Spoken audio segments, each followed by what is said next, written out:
ए बहू, अरे सब कुछ छोड़ के यहाँ आवा। का बात बमाई? ई लेला पैसा और रवि के साथ जाके माई के घुमावा।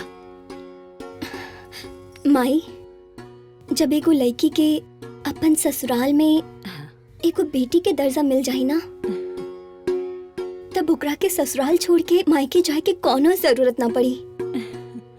आज से ई घर में ई माई और बेटी एक साथे यही जा रहा।